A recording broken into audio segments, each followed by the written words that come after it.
Good evening. May I request you all to settle down?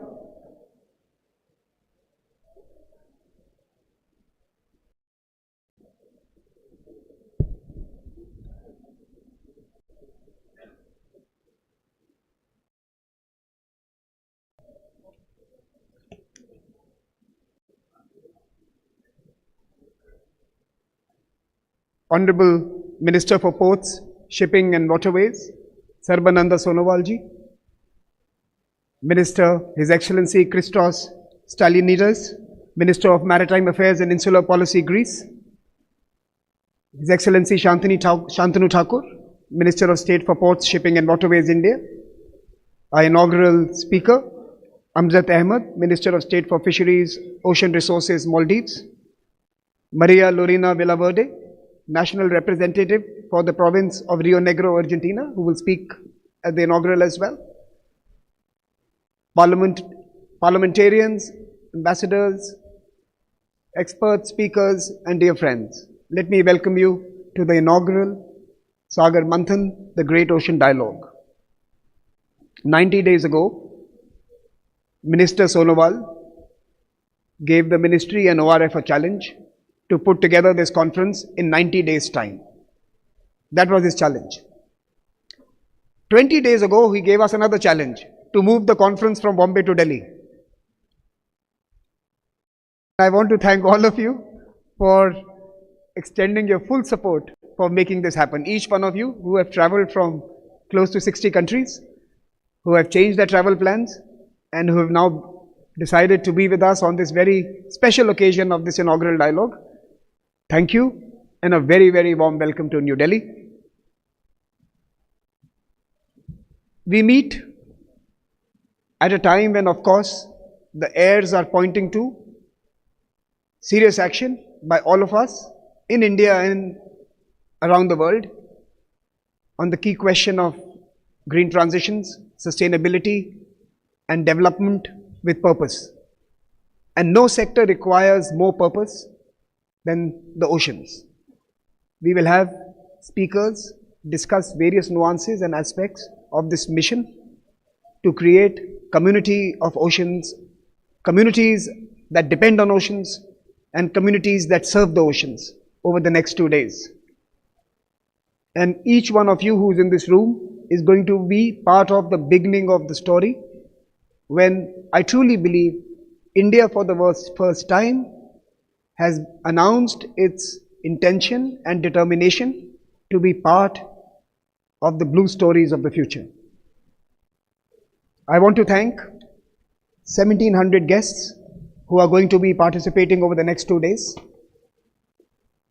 212 international participants from 60 countries who are going to be speaking and visiting various discussions over the next 2 days. I want to specially mention that we have, on the insistence of the minister, 500 students from 31 educational institutions who are here with us. What we discussed today is your future, and you must not only participate but also own this process in the days ahead. We have this year launched, on the vision of the minister, a youth delegation of outstanding students engaged in this sector, and 54 of ministers' youth delegates are participating in this conference from different parts of the country. They have come in to join these deliberations to build a cadre of those who believe in this very important sector and domain. There is one challenge that we all have to address, and I must raise my hands. We only have 1/3 women participation among speakers and guests, and we have to bring this to 50%. And the version 2 minister, we promise you that this will be the case. But I thank you for being with us, and without further ado, I want to invite Mr. T.K. Ramachandran, Secretary, Minister of Ports, Shipping and Waterways, to deliver the welcome remarks. Mr. Ramachandran, Secretary Ramachandran, may I invite you to speak to us, please.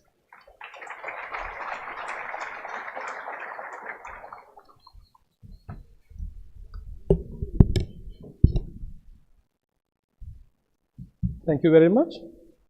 Namaskar, good evening to all of you. Honorable Minister for Port Shipping and Waterways, Sri Sarbananda Sonowal ji. Honorable Minister of Maritime Affairs and Insular Policy, Greece.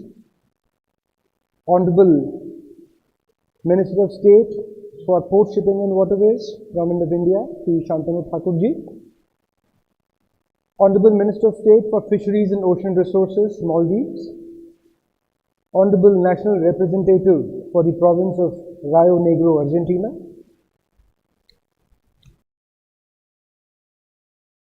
Excellencies, distinguished guests, ladies and gentlemen, I am privileged to welcome you all to Sagarmanthan, the Great Ocean Conference. It is my honor to present to you the essence of the Sagarmanthan logo, which symbolizes the churning of the oceans in Indian mythology. The term Sagarmanthan, rooted in Sanskrit, combines Sagar, ocean, and Manthan, churning, symbolizing the quest to unlock hidden potential, wisdom, and resources from the depths of the ocean. Our main objective is to foster a democratic, inclusive, and sustainable blue economy, ensuring that the ocean's bounty benefits everyone equally while protecting its delicate ecosystem. As a Vishwa Bandhu, or a trusted global partner, India stands committed to contributing to thought leadership in shaping the future of maritime development and cooperation. This concept is deeply intertwined with India's identity as a maritime nation, one whose history, trade, and culture have long been shaped by its coastline and connection to the seas. Maritime connectivity has always been the lifeblood of global trade and India's economic ascent, linking nations, driving commerce, and fostering sustainable development in an interconnected world. Modern India's maritime vision draws from this rich heritage to position the nation as a global maritime leader, contributing to shared prosperity and growth across the Indo-Pacific and beyond. Last year, we hosted the Global Maritime India Summit, the GMIS 2023, which welcomed 29,000 participants and saw the launch of the Maritime Amritkal Vision 2047 by our Honorable Prime Minister. This visionary roadmap outlines a transformative future for India's maritime sector over the next 25 years, building on the successes of the Maritime India Vision 2030 and the Sagarmala program. Key highlights of this vision include a fourfold increase in port capacity to 10,000 million tons per annum by 2047, development of 14 major ports into smart ports, and expansion of over 200 minor ports, achieving 100% public-private partnership in major port terminals by 2047. Immediate action plan items include building megaports, setting up a maritime development fund, an indigenous shipbuilding program, green shipping and port initiatives, automation and digitalization, and development of the inland water sector and the cruise industry. At Sagarmanthan, we wish to reaffirm our objective of connect, create, and collaborate under the core principles of Vasudhaiva Kutumbakam. The world is one family, blending tradition with modernity to harness the full potential of our oceans. In an attempt to make this achievable and an accountable program are the principles of Sagar, which decodes as security and growth for all in the region. The principles of Sagar provide a robust framework for India's maritime policy, which are cooperation, comprehensive security, collective action, and sustainable development. These principles align with India's broader foreign policy objectives of fostering a multipolar world and building partnerships with like-minded countries. Guided by the Maritime India Vision 2030 and the Maritime Amritkal Vision 2047, India is poised to enhance its participation in the global maritime sector through strategic investments, cutting-edge infrastructure, technological advancements, and sustainable practices. Ladies and gentlemen, India's maritime growth carries profound implications for both the nation and the world. By developing resilient supply chains, facilitating trade and enhancing cooperation, we aim to contribute to a more inclusive and sustainable future. I urge all stakeholders to view this Sagarmanthan conclave as a platform for integration, collaboration, and synergy. This conclave would provide many, even if not all, answers to some of the policy questions that we are seeking to find answers to. Together, let us strive to extract the nectar of growth and shared prosperity from our collective efforts.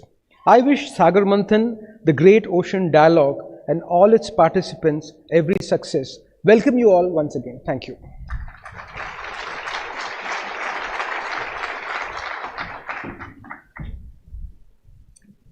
Thank you, Mr. Ramachandran, for that warm welcome and for setting the stage. Let me now invite our speaker, Maria Lorena Villaverde, National Representative for the province of Rio Negro, Argentina. I think she has traveled the longest distance to come and speak to us. Thank you so much for doing this, Madam, and the mic is yours.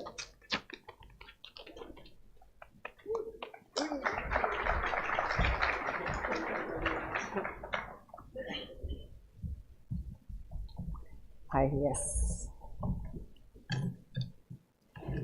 Good afternoon.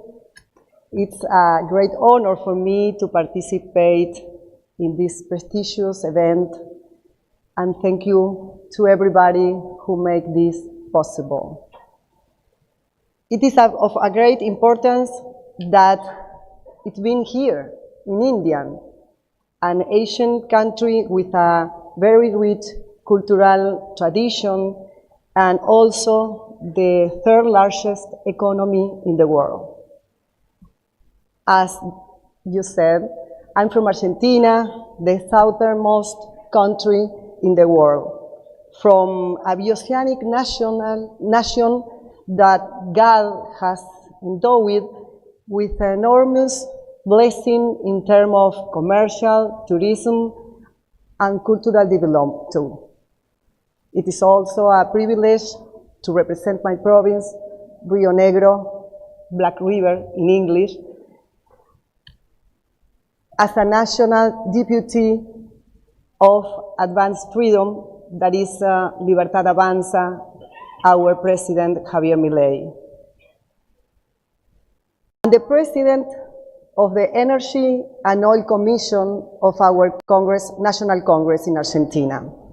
My province is in the south of Argentina, the very known Patagonia. In addition of its geographical beauty and the kindness of its people, has an immense production attraction, possessing two deep water maritime ports.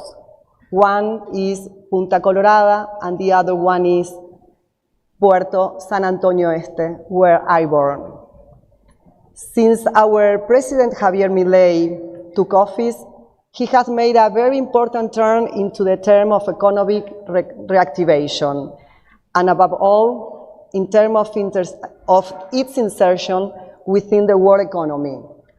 The passing by of the Basis Law and the RIGI, which is an incentive regime for large investment, this patriotic dismantlation of bureaucratic regulation and the development of good economic relations with countries of the capitalist axis are eloquent proofs of the right criterion of our national government to take advantage of our maritime potential. In fact, in Rio Negro, our President Milei has promoted two major projects in energy exports. Due to the natural and technical characteristics of our coast and the unbeatable position for the development of our province. The first is the installation of in Punta Colorada of an oil pipeline, which will represent an immense economic growth in the Patagonia region and a great opportunity for international investment. And the other one is the installation of the liquefied natural gas plant representing a significant opportunity for Argentina and the world for energy supply. Both products belong to Vaca Muerta. Vaca Muerta is a geological formation located in Neuquén, a very close another province next to mine, to Rio Negro, known for being one of the world's most reserves of shale gas and shale oil. Significant investments have been already made by different companies to develop this area, generating jobs and economic activity in the region. However, it is crucial to balance energy development with environmental protection and the interests of local community. Argentina, since it begins being a nation, has been a land of opportunity. Its seas, its ports, and bioceanic projection impose an enormous challenge to insert ourselves in the economy of the 21st century. This reality is accompanied by the political action of our president, who wants our country regain its immense contribution to the global economy. For this reason, and in my double capacity of a congresswoman and parliamentary liaison coordinator of the World Organization of City and Logistics Platform, I would love to place myself at your disposal to approach and work on all development and investment projects that allow us to exploit Argentina's maritime potential, and in particular for Patagonia. In short, Argentina is a nation of peace that seeks to integrate itself so that the values that made our people great may be valid in the face of the demand of the challenge on this century. For this reason, you can count on me and in my representation in the Argentina Chamber of Deputies. Just let's go to work, and as Donald Trump said, MAGA, make Argentina great again. And my president said, Viva la libertad, God bless you, namaste.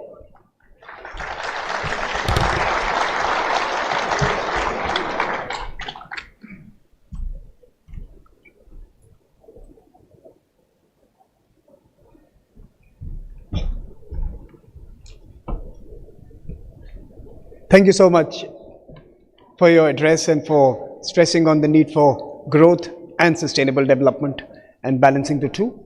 I'm now delighted to welcome the Minister of State for Fisheries and Ocean Resources, Maldives, His Excellency Amzad Ahmed, to the stage. Mr. Ahmed, the mic is yours.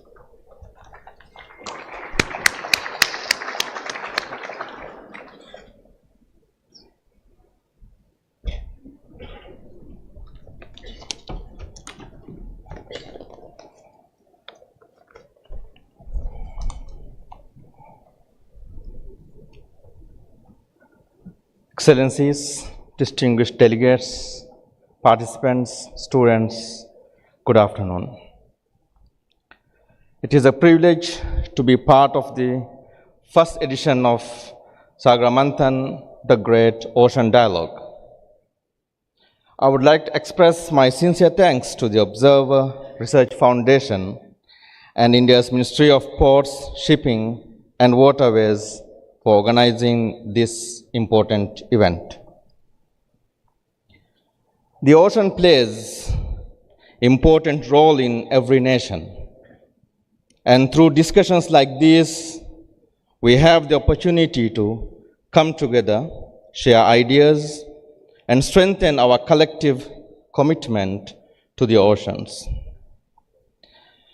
As a nation located in the heart of the Indian Ocean, the Maldives' future is deeply tied to the sea.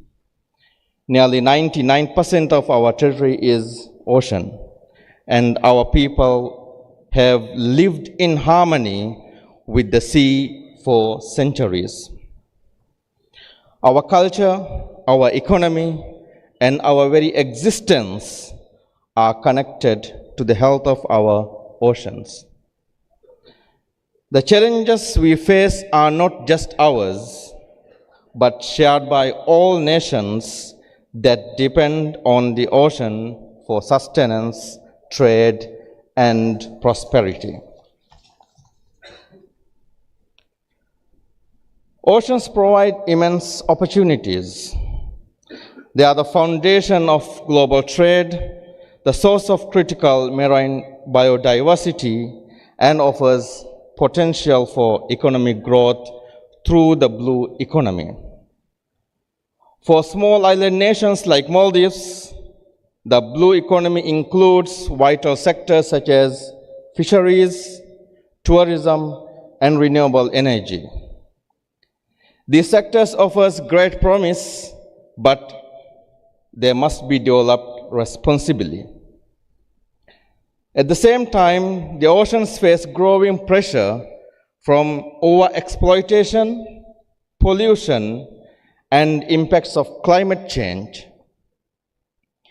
It is our responsibility to ensure that the oceans continue to support the global economy without compromising their health and sustainability.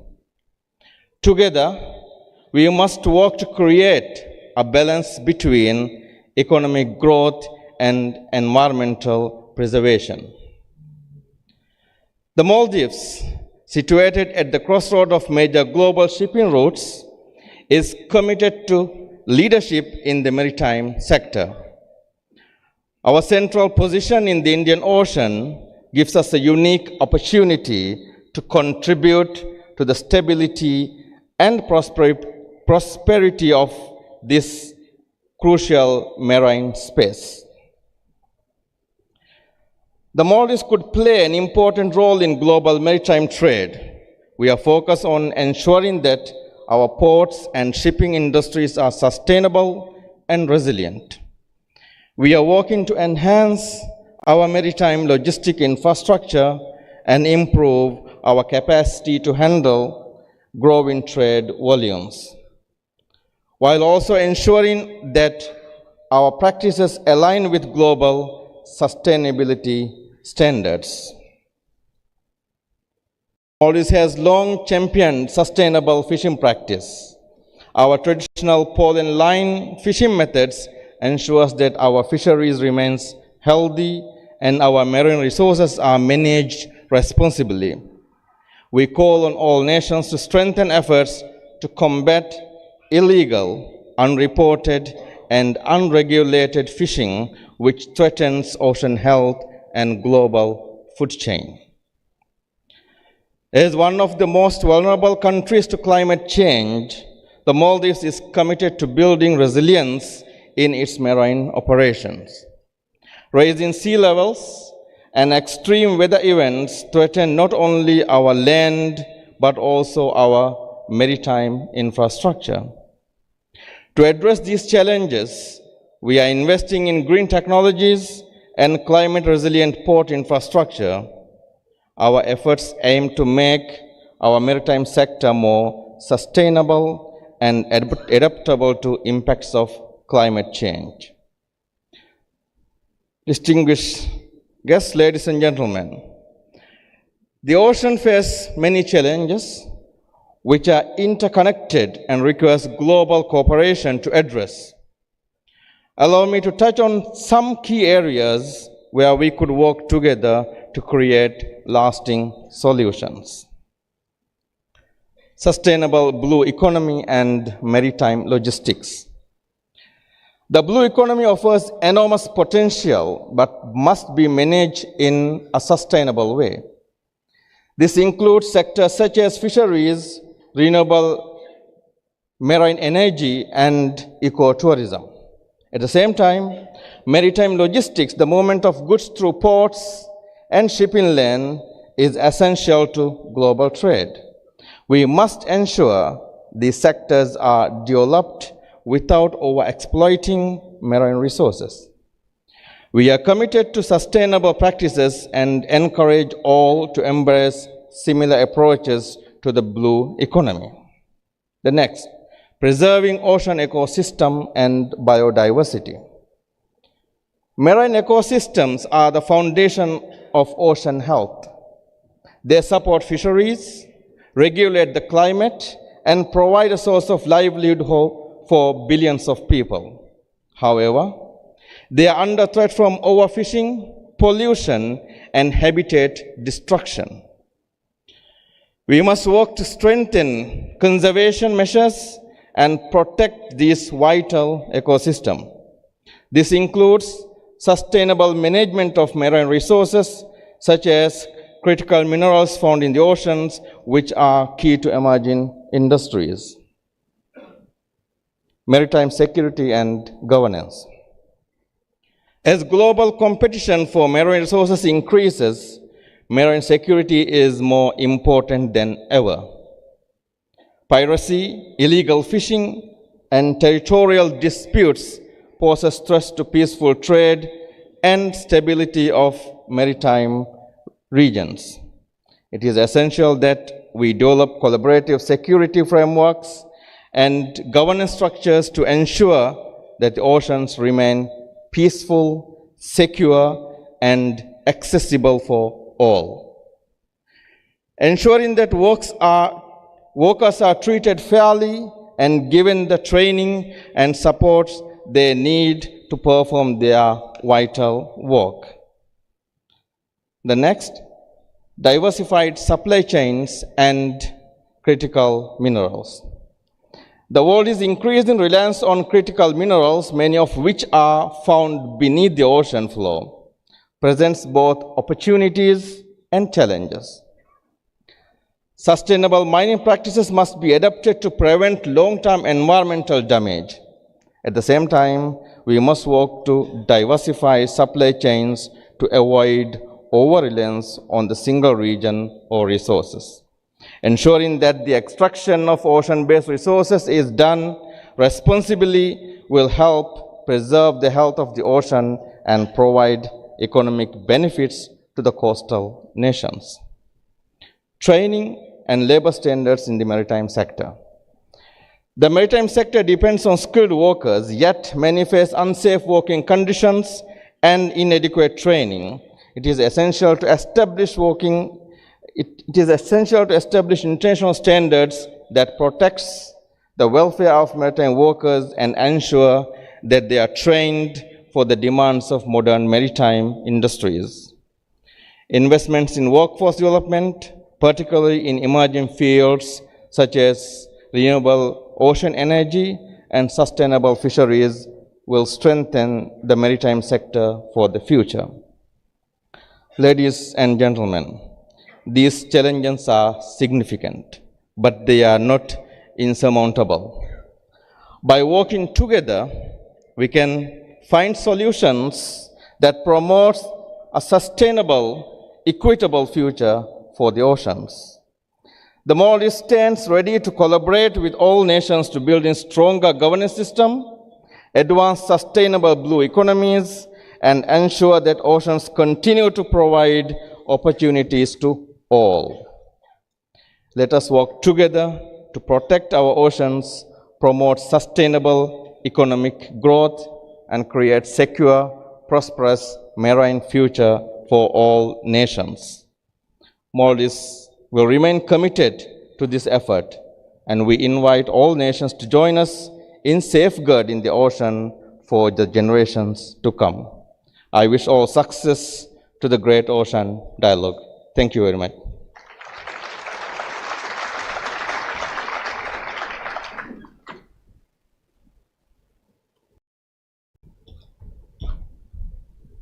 I'm now delighted to welcome His Excellency Shantanu Thakur, Minister of State for Ports, Shipping and Waterways, India, to come and speak to us. Minister, the mic is yours.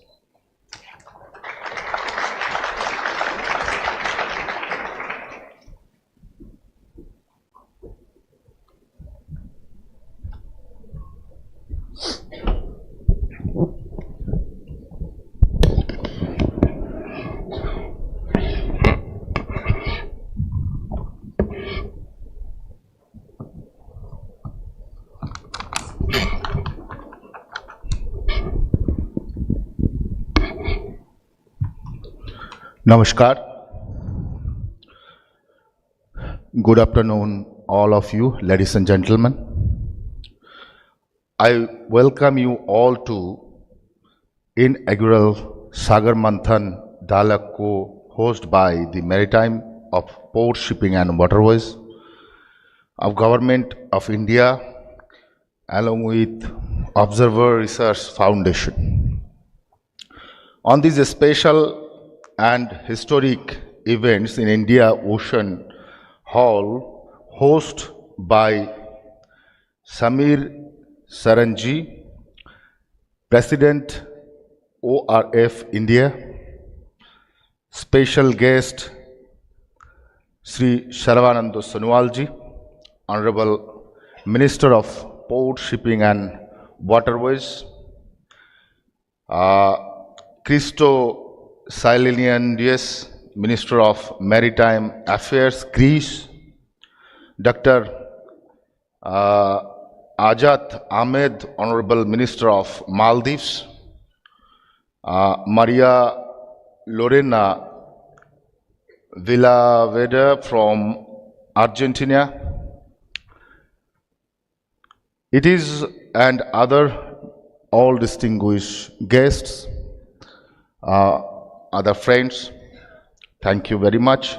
It is a great honor that under the visionary and dynamic leadership of Honorable Prime Minister Shri Narendra Damodar Modi ji, India's outlook towards the ocean in undergoing in the transition in recent years.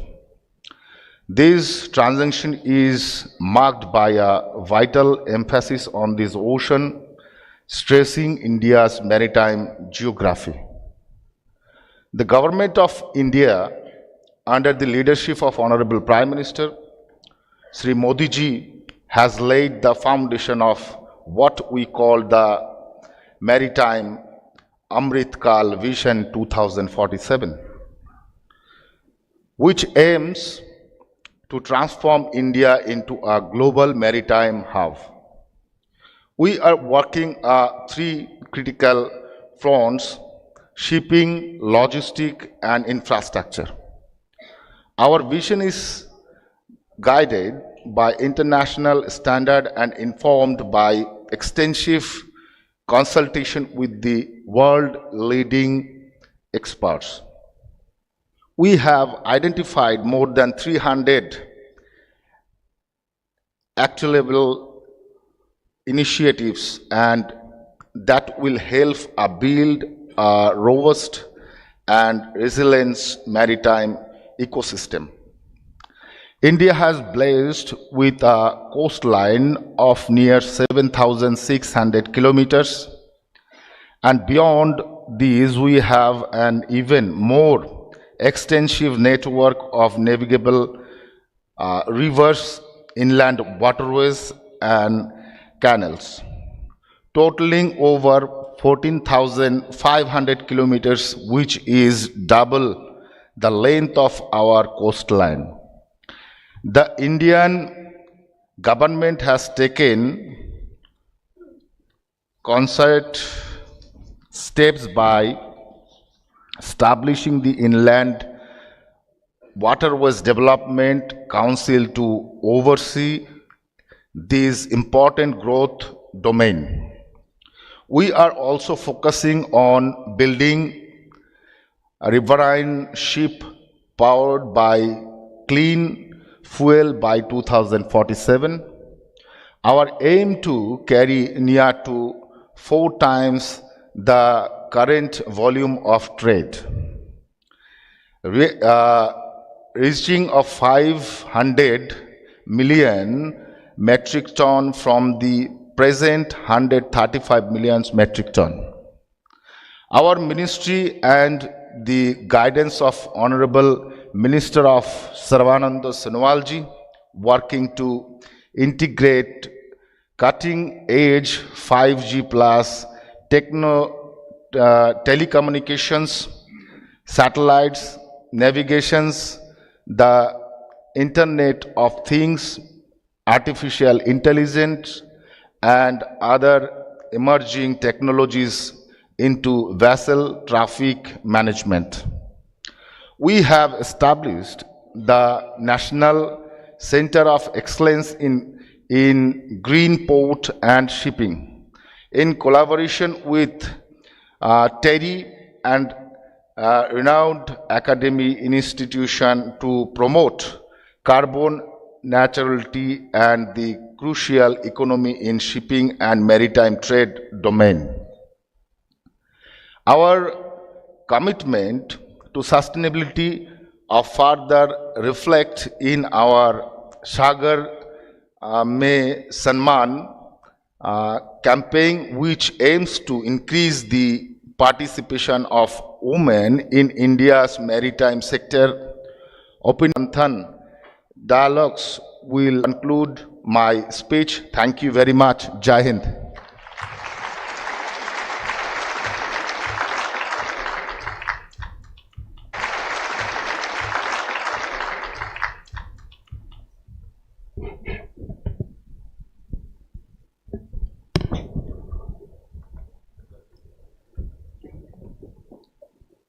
Earlier this month, the Indian Prime Minister spoke to his counterpart in Greece and reaffirmed the important relationship that both the countries are invested into, and specifically emphasized on the importance of shipping, connectivity, ports and infrastructure. To speak to us and share with us his vision on this very important domain, I am delighted to welcome Minister for Maritime Affairs and Insular Policy, Greece, His Excellency Christos Stylianides. May I request you to take the stage, sir.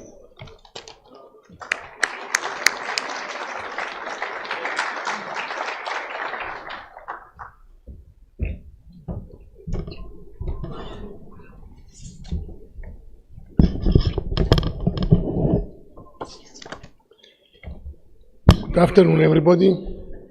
Your Excellencies, Honorable Union Minister Sarbananda Sonowal, Honorable Minister of State Santanu Thakur, dear colleagues, dear ministers, distinguished Chairman and President of the Observer Research Foundation, distinguished representatives, ladies and gentlemen.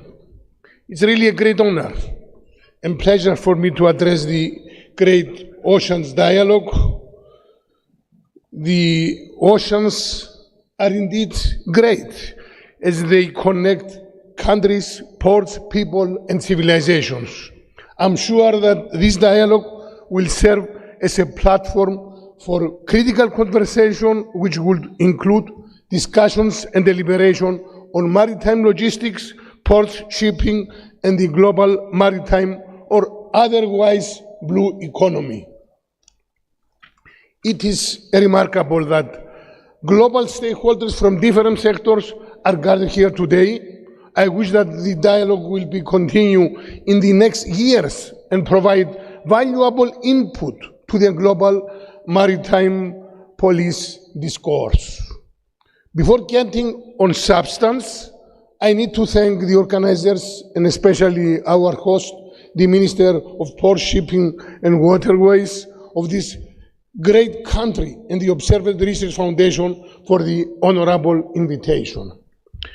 As Minister of Maritime Affairs and Island Policy of a traditional maritime and archipelago nation, I'm looking forward to a constructive exchange of views under a common vision, that of promoting a sustainable blue economy and transport with the maritime as an essential component.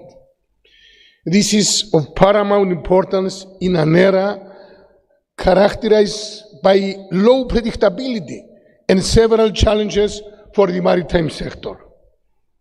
Ladies and gentlemen, the pathway to global economic growth cannot but have shipping at its core.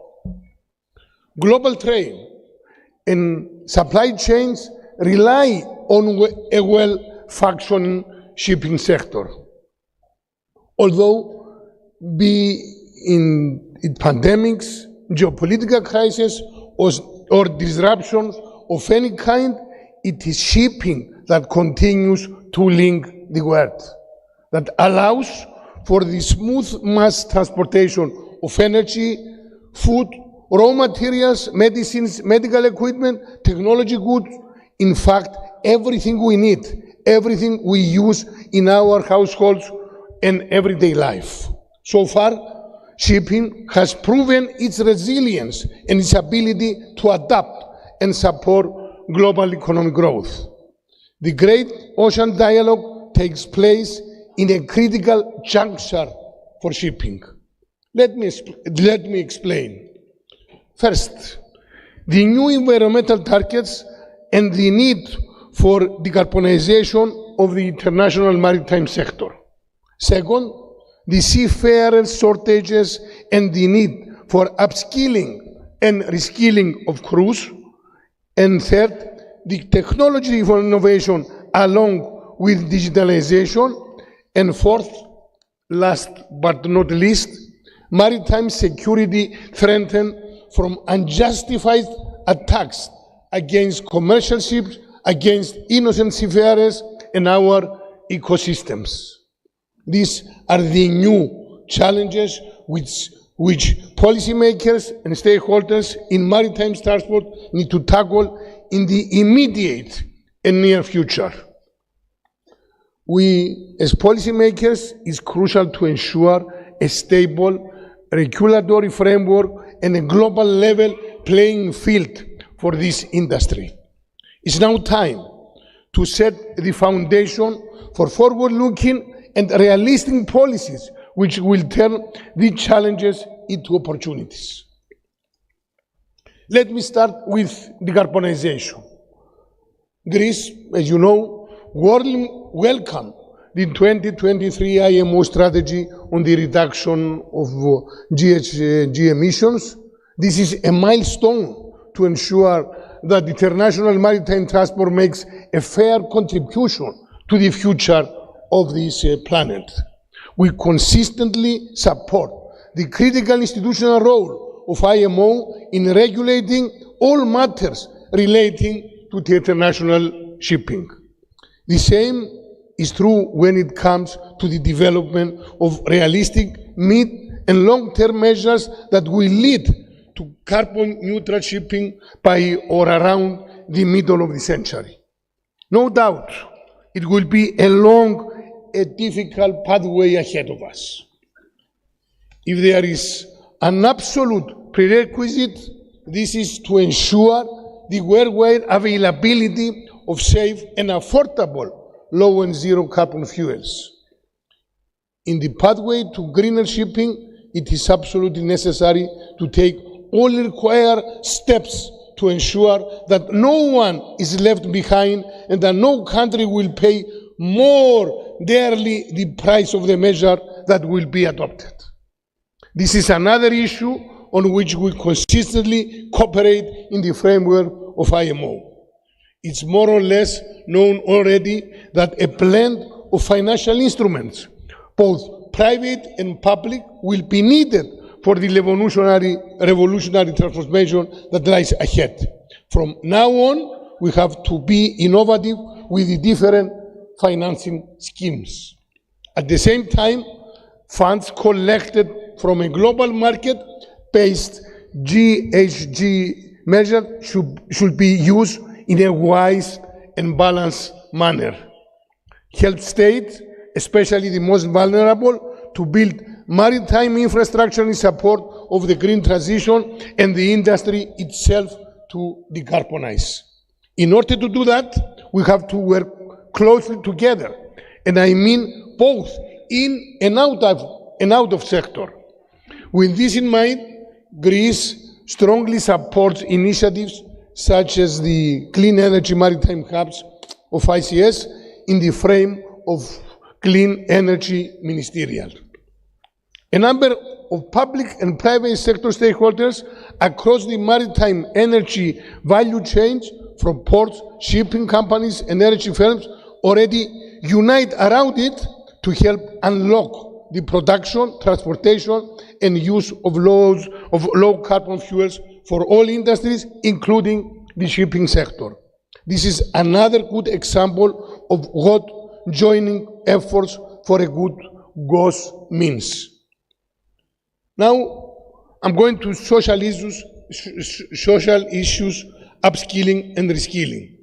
In the social domain, qualified and competent crews are needed to drive shipping to the new digital and more sustainable era. The short stage of skilled seafarers, particularly officers, has reached an alarming dimension.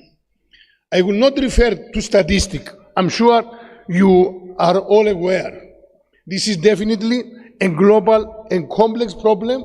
It calls for a coordinated international action and strong political will for us, for all of us. We need to persuade our youth that the sea offers an ocean of opportunities for a well-paid and socially rewarding career. All stakeholders and governments alike should highlight and promote the image of shipping. All of us here today, we have missed attributing our seafarers the recognition and dignity they deserve. Reskilling and skilling are preconditions to keep up with the constant and rapid technological changes and the demands of the industry. 800,000 seafarers will need to be upskilled in the next years. Before closing, allow me to briefly refer to the situation in the Red Sea. I believe that we all agree that horrific attacks against ships and seafarers have caused serious disruption to global trade. But above all, there can be no ensure for putting the lives of innocent seafarers at risk, in peril, the vibrant maritime ecosystem in the Red Sea and Gulf of Aden, and jeopardize the livelihoods of poor people in coastal areas. This action cannot be tolerated by the international community. We need to be vocal on this. One of the conference thematics very rightly stresses the importance of ensuring that access to the ocean remains free and open. The second has a dual meaning, that of securing free access to maritime markets and that of securing that ocean navigation is safe and secure. Ladies and gentlemen, with 20% of global shipping being Greek-owned, from my country, the small country accounting for less than 0.2% of world population is proud to serve faithfully. Better quality of life at every corner of the universe. We, at my Ministry for Shipping in Greece, and me personally as a minister, we do our best to support the mid and long-term development of the shipping industry as a growth enabler. International transport system and international shipping, as they are integral part, should boost and at the same time serve the three pillars of sustainability: the environmental, the social, and the economic one.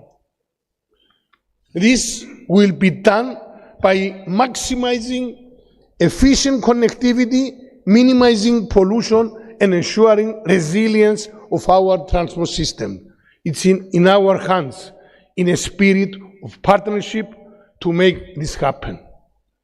With these words, I would like to thank once again the organizers for their kind invitation and express my most sincere gratitude for the opportunity to be in New Delhi today and part of this excellent event, the Great Oceans Dialogue. Thank you so much for your attention.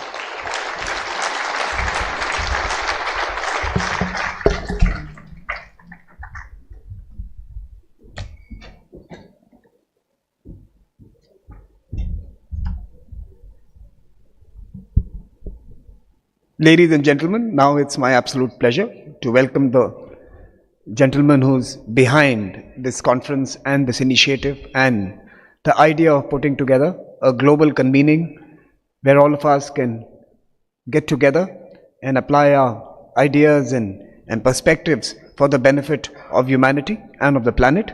Let me welcome Minister of Ports, Shipping and Waterways, His Excellency Sarbananda Sonowal, on stage, please.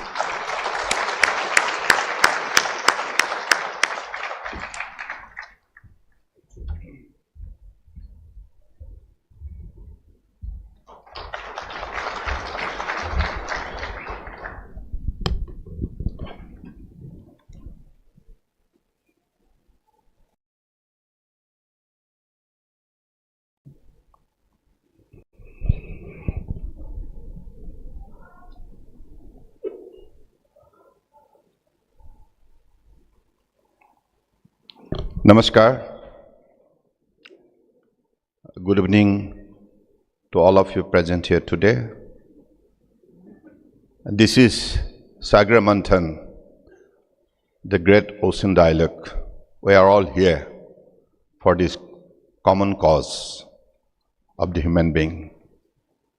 I believe this evening is definitely should be a memorable evening for all of us, because this assembly is definitely going to help us to strengthen our relationship, years-old relationship. And if we are here for the people of the globe. Respected Mr. Santanu Thakurji, Minister of State for Port Shipping Waterways, Government of India. Respected Mr. Christos Stai Linia Indis G, respected Minister of Maritime Affairs and Insular Policy, Government of Greece. Respected Dr. Amjad Ahmedji, Honorable Minister of State for Fisheries and Ocean Resources, Maldives. Respected Madam Maria Lorena, National Representative for the Province of Rio Negro, Argentina. Respected Mr. T.K. Ramasandranji, Secretary Minister of Port Shipping Waterways, Government of India. Respected Mr. Samir Saranji, the President, Observer Research Foundation, India. And ladies and gentlemen, I welcome you all to the inaugural Sagarmanthan dialogue organized by the Ministry of Port Shipping Waterways of the Government of India along with the Observer Research Foundation. India has long been a nation closely associated with water. From the snow-capped Himalayas to the mighty river like the Gangas, Brahmaputras, Narmada, Godavari, and Krishna, spanning over 20,000 kilometers, we are steeped in riverine heritage. Our vast lakes such as Vembanand Lake in Kerala and the high altitude Gurudar Garmat Lake in Sikkim reflect India's ancient connection with water. The Indian Peninsula, bordered by the Arabian Sea, Bay of Bengal, and the Indian Ocean, has been a hub of maritime civilization for over 5,000 years, with the oldest tidal dock at Lothal showcasing our maritime prowess. Indian ships dominated global trade, exporting species, textile and well-crafted ships. The Solar Navy influenced regions like Sri Lanka, the Maldives and Indonesia, boasting trade and cultural exchange, enriching our society and economy. In 2022, the Government of India celebrated the Azadi Ka Amrit Mahotsav, marking the Diamond Jubilee of Republic of India.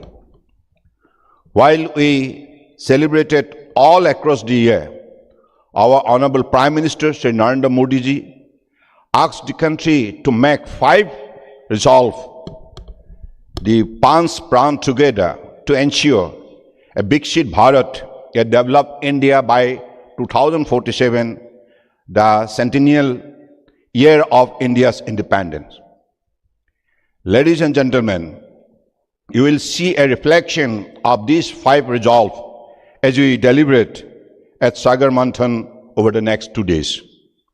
India's unique geography includes a 7,500 kilometer long coastline and strategic islands like Lakshadweep near the 9-degree channel and the Andaman and Nicobar Island gateway to the Strait of Malacca. Recognizing India's maritime potential and its significance for economic growth, our government has implemented crucial policy measures for the blue and ocean-based economy over the last decades. The Ministry of Port Shipping Waterways, through our flagship Sagarmala program, aims to enhance India's logistics sector by reducing cost and boosting trade competitiveness. Currently, under Sagarmala, we are working on more than 800 projects worth of rupees 5.5 trillion, with over 200 projects worth of rupees 2.2 trillion already being implemented. Maritime Amrit Kal Vision 2047 focuses on enhancing port capacity and promoting inland water transport and coastal shipping with a proposed investment of rupees 80 trillion. The state-of-the-art Bijingam International Seaport in Kerala addresses the need for a transshipment terminal for India's economy. We are building new deep draft mega port at Badawan in Maharashtra and Galassia Bay in Nicobar, just 40 nautical miles from the Malacca Strait. By 2047, India aims to achieve a port handling capacity of 10,000 million metric ton per annum. India is strategically connected to key global trade routes. Our participation in initiatives like India Middle East Europe Economic Corridor, IMEC, and the International North-South Transport Corridor underscore our commitment to strengthening global trade partnership. India has a rich legacy of shipbuilding. We are revisiting this legacy by building the Heritage Street Ship and the National Maritime Heritage Complex at Lothal, Gujarat. We are also preparing to build future ships that run on clean fuels like ammonia, hydrogen, and electric, capable of traversing brown, green, and blue waters. The Maritime Vision Amrit Kal 2047 envision increasing India's shipbuilding capacity to more than 10% of the world's gross tonnage. We are encouraging India-built, India-flag, and Indian-owned ships, including those owned out of the GIFT City in Gujarat. In recent years, we have been able to reduce the turnaround time at Indian port to 0.9 days, better than many advanced maritime nations. The digitization of Indian port operation has improved efficiency thanks to the National Logistic Portal Marine, which enhances real-time port operation and monitoring. Our Amrit Kal Maritime Vision 2047 has placed great emphasis on climate action and environmental sustainability. Ports like Kandla, Visakhapatnam, New Mangalore, and Tuticorin are generating more renewable energy than their energy demand. This is supported by the Harit Sagar Green Port Guideline 2023. The Indian government is investing to develop hydrogen hub in 3 ports at Kandla, Tuticorin, and Paradip under the National Green Hydrogen Mission, aiming to produce 5 million tons of green hydrogen per annum by 2030. We aim to exclusively use decarbonized shipping for coastal and inland waterways, guided by the Harit Nauka Inland Vessels Green Transition Guideline. We are committed to encouraging seagoing global best practices. Global best practices. The revamped Major Port Authority Act, National Waterways Act, Inland Vessel Act, and Recycling of Ship Act have already accelerated growth in the port, waterways, and ship recycling sector. To new legislation, the Coastal Shipping Bill and the Maritime Shipping Bills are soon to be enacted, providing a huge impetus to coastal shipping, integrating coastal and inland waterways, boosting shipbuilding and ship recycling, and promoting ease of doing business in India. My dear friends, in India, we have now begun to say, sea is not enough. The Ministry of Port, Shipping and Waterways has a big role to play in creating enormous socio-economic value through what the world has begun to recognize as a blue or ocean-based economy. Retrieving the ocean's natural wealth sustainability, nurturing livelihood, and preserving heritage are goals under the Amritkal Maritime Vision 2047. I am confident that the next 2 days of deliberation at Sagarmanthan, the Great Ocean Dialogue, will strengthen our initiative, generate new ideas, and connect us with stakeholders for a sustainable, shared, and prosperous global maritime economy. With these few words, I again extend my heartfelt thankfulness to all of you present here today. You have accepted our invitation and attended in this particular very, very meaningful event. Sorry. Whatever contribution you'll be contributing in the next 2 days session, I believe this should be a key to all of us to make our faster growth in maritime sector. And as you know, we also want to be on the top of the maritime sector. And to achieve that goal, we need to get the support from the experienced player who set the example of success in the different verticals, whether it is shipbuilding, ship repairs, recycling, whether it is port modernization, in all the sectors. And I believe our commitment will always stand for the cause of the mankind. And this sea and oceans are the gift of God.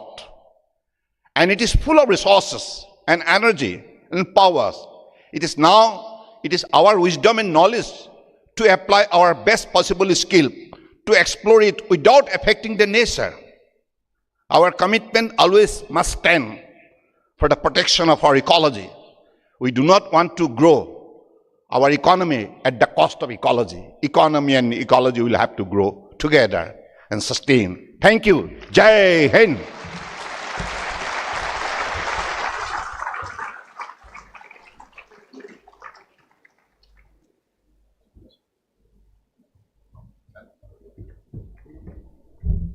Can I invite the inaugural speakers to please join us on stage for a family photograph? Please, Shantanu-ji. Sir Ramachandra. Can I also request the boxes? Can I request my colleagues to hand over boxes to each of our special guests?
I want you all to remain seated. We are, after hearing inspirational addresses by our political leadership from different parts of the world, we are now going to transit to a session where we will hear from practitioners, advisors, policy planners, and industry leaders, and we will hear their thoughts on how we should revitalize and re-engage on this most important domain. Setting the stage, over the next 45 minutes, we have 4 very impressive speakers who will share with us their vision for a better oceans economy, a more integrated oceans economy, and a more inclusive oceans future. Our first speaker for setting the stage is Mr. Sanjeev Sanyal, Member Economic Advisory Council to the Prime Minister, and someone who is deeply invested in this particular domain, from stitching ships to sailing in those stitched ships. Mr. Sanjeev Sanyal is going to be at sea very shortly, but today he's going to talk to us about economic ideas and policies and approaches that can help us re-engage with the sector. May I request everyone to remain seated, and we are beginning this particular segment. Mr. Sanjeev Sanyal, may I request you to come on stage.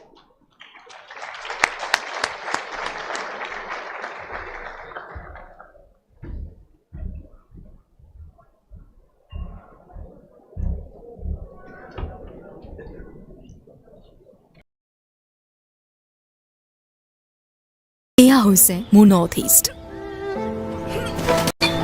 ইয়াৰ জীৱন ইমান সহজ নহয়, সেইবাবে ইয়াৰ মানুহে সহজতে হাৰ নামানে, আৰু এই মাটিতে জন্ম হৈছে ষ্টাৰ চিমেণ্ট। ষ্টাৰ চিমেণ্ট, হৰ ঘৰ মে star.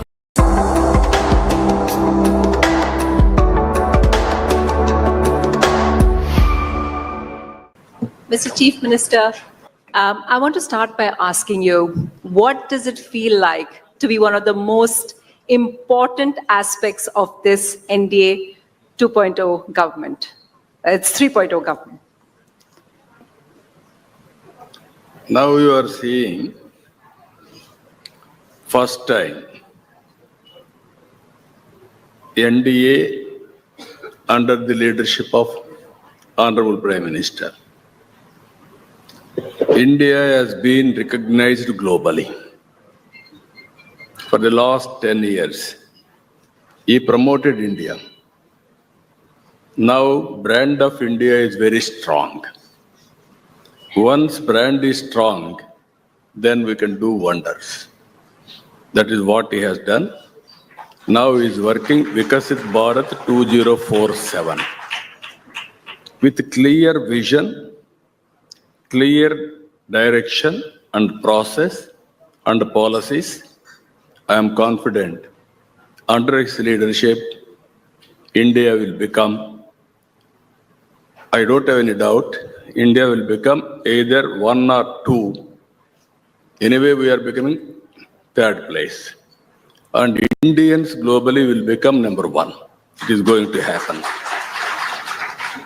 But Chief Minister, I wanted you to tell us a little bit about when this time, well, a little before this time last year, in September, October 2023, when perhaps you may have been going through one of the toughest times in your life. At that time, did you have any idea that just a year later, you were going to be a key person in this government? No, this is not the first time we are a key player. So many times. That's true, yes. So many times. Yeah. Telugu Desam Party as a regional party, always we used to play very crucial role at national level. You can go through the history. Yeah. In 1889, under the leadership of our founder, N.T. Ramarao Garu, we formed at that time government, NF government led by VP Singh. That was the history Telugu Desam Party had. 95, and also one more government under UF government, and also 6.5 years we supported Narendra Vajpayee ji without any condition, only in the interest of the nation. I think our party is only the party, regional party has played opposition role in parliament. At that time, this is the beauty of democracy. At that time, BJP only 2 seats. Wow. We had 35 at that time. But our state is only one state. Then Narendra Modi ji, he has built that party continuously. First, Vajpayee has built, then he strengthened, he stabilized today. You can see from 2 seats, now 11 years, same government, even in the future, this government will continue. So, being inside it, and as you said, you've seen Vajpayee, you've been a part of so many governments. Is there anything you can tell all of us which would give us a little better understanding? Because so much is known about Narendra Modi. But is there some insight that you can share with us about what it's like, how it is different from other people? He's a strong leader. He's a modern in outlook, very progressive. Now reforms has been started in 1991. With internet revolution, technology has become handy for us. By using all these things, if you see, next level revolution or development Narendra Modi ji has done with consistent efforts. Otherwise, this type of development we cannot see. If you see now, globally, all countries are facing aging problem, or growth is very nominal. Only the country is growing 7.58%, only India. That is the strength of India under its leadership. I am confident there is a scope further. All of us will work together. 10% plus we can grow. No other country is having this advantage. I'll get back to the population question later because I know you have lots of ideas about it. But when you were talking about working with the PM, are you also able to make it change his mind in certain ways? I know that the TDP, I read your statement before where you said that if something, we put our point of view forward. So in coalition, sir, are you able to influence them, change their mind about certain things? No, we are working with them for this great nation. I can say very clearly. No need to influence anybody, but we have to work together. Whenever he's having great ideas, not only endorsing, we will strengthen his efforts. That is where he is leader, we will follow him, we will work with him for logical conclusion. That is what I'm saying. One of the new things, of course, sir, that has happened is NDA is meeting much more. Like we saw the Chandigarh meeting, you were there, you came down from Chandigarh at that time, they had a meeting much more. And I believe one of the things that they said, the difference in this term is going to be, we will keep consulting with allies much more. No, that is one. Another thing, he is always working for next election. Next election. That is the beauty. If you see, Chandigarh, all of us has thought, it was only swearing in ceremony. After that, we can leave. Then he informed all NDA chief ministers with the PM will meet. Then 4 hours uninterrupted meeting he conducted. He listened everybody's views. Finally, he summed up. That is his determination. That is the leadership he is providing. That is the great leadership, I can say. So at that time, you were planning for 2029. That is what I'm saying. Already planned for 2029. We did not know that. That is how he's working, just like mission.